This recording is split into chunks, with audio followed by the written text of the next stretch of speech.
What's going on, everybody? Jackass with ApexHead.com, bringing you an F1 2012 Impressions Informal Review, and let's jump right into it. Going to take a look at the Young Driver Test Mode. I'm going to be walking you through all the modes in the game. As you can see, we've got a handful of teams to select from. Going to go ahead and choose Ferrari. Our only option in the demo was McLaren, so take a look at Ferrari, and basically going to get coached by our engineer here, and he's basically going to get us involved with our test program, which takes course over 2 days. And taking a quick look at our driving assists, you can see that we can change any of these. Basically, you have to go through the young driver test with or without experience. It's required to get started in the game. And even though veterans of this series might be a little frustrated by that because it might be seemingly easy, it is a good opportunity to get a feel for the car and the new controls. Each one of these performance tests have different objectives. You can see that in this straight line test I only have 2 objectives, and that's to reach a certain speed, and you can see the little blue mark that indicates that I've completed it, and you'll see it again here. And that means that I stopped the car where I was supposed to. So you're trying to hit all of these objectives per test. Oh no, but what happens if I fail, as evidenced in this clip?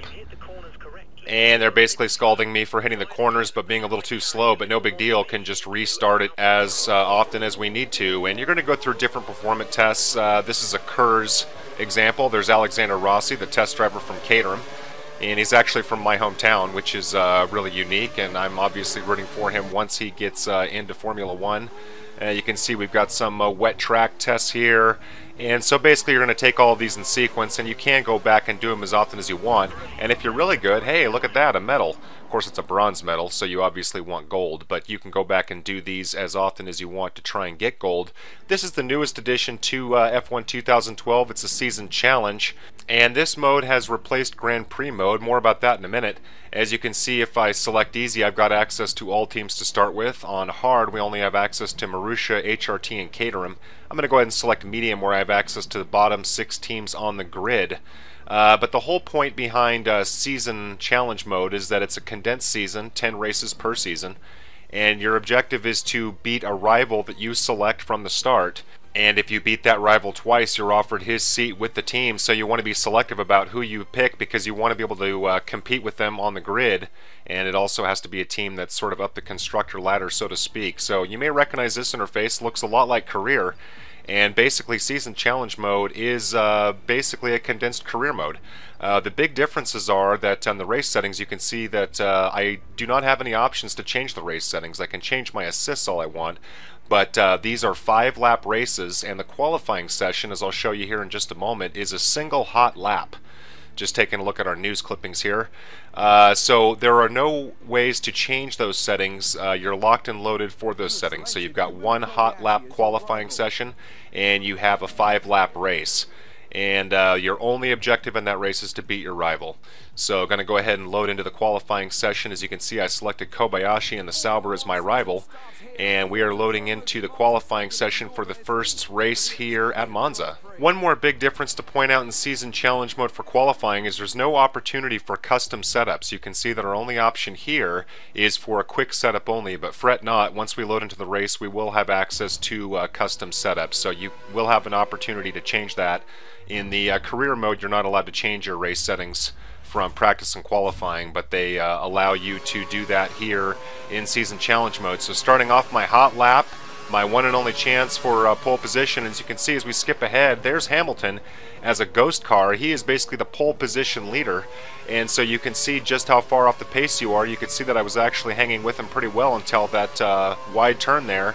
And that's going to cost me all the way down into 14th, so very big difference there. The grid very close, qualified just behind my teammate, and you can see Kobayashi qualified 11th, so he is the only thing that I have to be concerned about for this race. Now here we are in our familiar setting of the garage, and I'll quickly point out the setup screen so you can see that you can modify those. Not going to bother with that right now, but it is there. Basically, a lot of people were disappointed that Grand Prix mode was removed. I personally didn't use it much at all. And this mode is really, really fun for just kind of jumping in and getting your hands dirty and doing some racing. Some people will call it more of a casual mode, but I think that it's really as casual as you want to make it. It's a little disappointing that you can't change the race settings at all, but it's a nice break from career, which a lot of people take very seriously. I take seriously. So now skipping ahead here to the end of the race, and you can see we're able to get a podium position, and obviously finishing ahead of Kobayashi in the first race, so that's good news. And one thing that I cannot confirm or deny is if the difficulty of the AI scales based on your starting settings of easy, medium, or hard. I need to spend some time in each one of these modes for easy, medium, and hard and see if the AI is significantly different. So I can't confirm that, but that was probably easier than it should be on medium, so I'm hoping that that difficulty isn't locked in. So now coming back to our race hub, you can see that I've got a green mark and Kobayashi has a red mark. That means that I'm basically one up on him in terms of the race results. And this is a very, very cool new feature. Now at the end of each of these races, you get an email from your engineer that has a statistical breakdown for lap times and your fastest lap. And I would really love to see this built into an area where you could see all this information for all drivers for any given race. I think that would be very, very cool. I've also read that in career mode, you get emails at the end of every race from your engineer describing what happened to your tires and how to manage them better based on how you drive, which is a really nice addition. So now we've skipped ahead to the end of the second race in season challenge mode here at Spa, and you can see that we've beaten Kobayashi again. And what that means is that we're going to get a contract offer from Sauber for his seat, as the narrator is pointing out here. So the idea behind this is basically just kind of getting through some of the fun gameplay mechanics of career mode, and but without having to invest quite as much time. So it is a really, really nice welcome break from the career mode, which is very lengthy depending on how you race. I mean, even if you race career at its shortest lengths, you're still talking about hours and hours. So this is kind of somewhere between career mode and multiplayer. So you can see I've got my email to join Sauber, and going to go ahead and do that. And then what's going to happen at the end of this sequence is that we're going to select our next rival. So now we're going to bump up expectations as we move our way up the constructor ladder.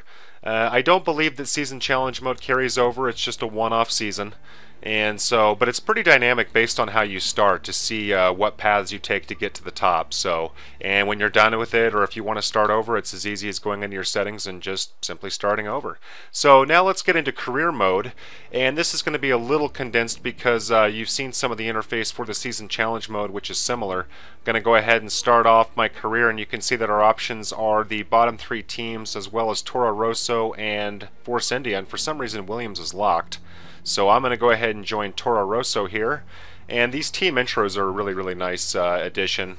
I know they don't add anything to the gameplay, but they're just kind of a nice presentation update. And I really haven't had a chance to play much of career mode, so I can't tell you all the changes, but one thing that I can say first off is that even on a long race weekend in your race settings, they have cut the practice sessions down from 3 to 1. That personally doesn't bother me much because I usually only skip to the third practice anyway. I rarely played through all 3 sessions unless of course I had an R&D objective. But I guess some people are kind of annoyed because they like managing their tires over the course of an entire weekend, but that's one change. They have also updated the race lengths in career mode to only be 25% at minimum, up to 50% and 100%. So they've removed the 10% race length and 3-lap race lengths. And I'm not exactly sure why that is. I thought that was a little disappointing, even though I won't mind doing the 25%. But it's a little strange that they would take that out. Something I want to point out before we move on here is you can see along the top there's a calendar with little icons above them, and you can see we're skipping over to China. And if I view the session info, you can see that icon indicates that there's going to be a brake test. So now we have a full schedule of testing and upgrades, but also take note that there are now hot lap videos for every single race. And what's really nice is that it has a built-in narrator that takes you around the entire circuit and gives you information on, you know, what gear you should be on for certain corners, where to brake at what corners, how to manage your tires given the track conditions, and so forth. And this is really nice for people, especially who race with no assists. And because it's a new game and there's, you know, a new feel to the settings, you do have to get used to your braking points and basically relearn the tracks a bit. So that's a really nice update as far as I'm concerned. And taking a look at our race settings, this is just showing you what we were discussing earlier about the race length, and you can still change it to the short weekend, and you can also change it to the one-shot qualifying, which is sort of like the season challenge mode. Well, it's exactly like the season challenge mode, where basically you have a single hot lap, so you can condense your qualifying down as much as you want. And a couple things that I want to point out, not going to spend a whole lot of time in career mode as I mentioned, just haven't gotten that far into it, but wanted to point out a couple of differences or new changes on track or things that we might be thinking about in terms of the gameplay. So loading in here to our first practice session, and this is of course the same as it's always been for the most part, looks a little different, but do want to show you a couple things out on track. And the first thing I want to show you is that we still have our fuel mix option, so we can change that to rich or lean. We also now have a brake bias. If we hit down on the D-pad, again I'm using a 360, we can set our brake bias to front or rear, and that helps with lockups, and there's some other strategies to it. I believe you want to use front if you want to make kind of a hard cut on a hard after a hard braking point, things of that nature. I could be wrong on that, I'm not a technical expert. Something else that's kind of nice, if you look behind me as I go off track here, now there's wheel marks in the gravel from where I went out, which is kind of a nice touch. And actually the grime that you pick up on the track stays a lot longer than it did in 2011. So definitely a change there in terms of how long things stick to your tires. Now let's take a look at another new mode in F1 2012 called Champions Mode, and it's basically a scenario mode that you have to take in sequence. Taking a quick look at Proving Grounds, we still have our time attack and time trial, but in Champions Mode we have to sequentially go through these, and you can see that these are locked. And the idea is that each one of these is different, and you have to beat the scenario. It can be a wet race, it could be the middle of a race. Generally, the only two that I've checked out so far, the first two, you have to beat the champion in question, and then at the end here, you have to beat all of them at the new Circuit of the Americas track in Austin, Texas. So, going to go ahead and walk you through the first challenge here against Kimi. And at the start of all these, we get these nice little cinematics of the champions in question looking rather badass, Kimi looking expressionless. What else is new? And at the start of each one of these challenges, the narrator pops in for this little cinematic sequence and gives you sort of an update on the scenario in question to just kind of give you some context of where you're starting out. I believe that in this scenario we start off on lap 41 or 42, and we have 3 or 4 laps to get around Kimi and finish ahead of him. Each one of these is different. I know that the one for Hamilton is in the wet, and you know, each challenge, or excuse me, each champion has their own challenge and different scenarios. So just kind of picking it up here in the first challenge against Kimi, and already having to deal with back markers here, and we are starting at the end of lap 41. Now skipping ahead here to lap 42, and you can see still trying to chase down Kobayashi in P12, trying to get around Kimi. And finally here at the end we are able to get ahead of him. I believe that there is a medal-based system for these challenges. I tried this on medium and failed, and in the interest of time went ahead and tried it on easy. And I believe that this is a bronze medal for beating this challenge, so I'm going to have to go back and try and get my silver and gold between medium and hard. And like season challenge mode, this is a nice little departure from career mode. Before we move on, I want to show you something that I forgot to show you at the beginning of the race, which is this information screen, which you can see at the bottom, gives you your objective for the challenge, and you get a nice little voiceover narration for the scenario in question. So you can take a look at those before you continue on. So again, a nice little single player mode that gets you away from the rigors of career mode, and one that I found pretty fun. Not quite as engaging as season challenge mode, but you know what?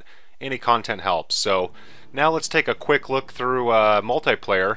And from what I could tell, this basically looks all the exact same, so I don't think there's any new options in multiplayer, at least not that I found. And at the time of capture, this game had been out in the States for about 9 hours or so, so just taking a quick look at the global leaderboard before it gets out of control. I know it's going to be released in the UK in a couple days. So I'm going to go ahead and go through a quick match, and again, because of just how young the game is, probably not going to find a lot of people online, especially in America. So we'll just do something real quick, and we got a room here with 3 people. I'm sure this will fill up significantly when the game comes out. But taking a look at some of our settings here, we can't change any of these, of course. These are the quick race settings, and they are the same as last year, I believe. And just taking a quick look at my assists, going to go ahead and race with the dynamic racing line on corners, just because it gets a little more hectic, and not going to bother with the automatic gearbox. Haven't raced multiplayer in quite a while, so we'll see what the frame rate looks like and see if we get any lag or anything like that. One thing I should point out is that I actually have a very, very weak signal from where my Xbox sits in my room. Usually when I play, I move my Xbox, and I didn't do that here, so there could be some lag based on my internet settings. You could see that my objective was to finish 3rd, and that's good because there's only 3 people out on the racetrack right now. And we can adjust our car setup here. And forgot to check if we can do a custom setup. You could before, so I'm not sure why you wouldn't be able to now. So here we are to start, and you can see that the cars are going before the lights have even gone out for me. And that very well could be lag due to my slow internet connection. As I just mentioned, have to go out on some more races and make sure that's not a problem. As you can see, the P2 car skipping off into the dirt there at the chicane. But then later on, I go very wide at turn 1, and he's able to overtake me on the inside here. And chasing him down, basically didn't have any problems whatsoever in terms of lag or stuttering or anything like that. Actually a very, very fun little match here, despite there only being 3 of us. I was able to get around the P2 car, and so multiplayer, from what I can tell just through this little run through, largely unchanged. So going to go ahead and skip through and check out some miscellaneous features of the game. And first thing we're going to take a look at here is the menus.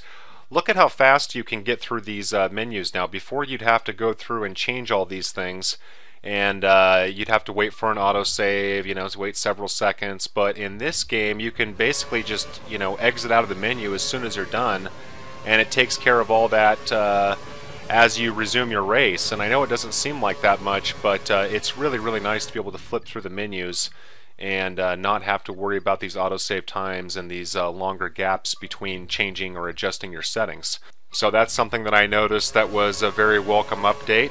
And another thing that they changed in 2012 is with the automatic transmission, you can now override that using your upshift and downshift. So if you want to learn manual gears, it's easier than ever. You can basically just play with it while using your automatic transmission. It's kind of hard to tell here because it's just going by audio. This is basically a test for cutting corners and rules, and you can see now I've got an illegal overtake warning, and I have that many seconds to get out of the way before I'm probably black flagged or penalized for an illegal overtake, so that's kind of new.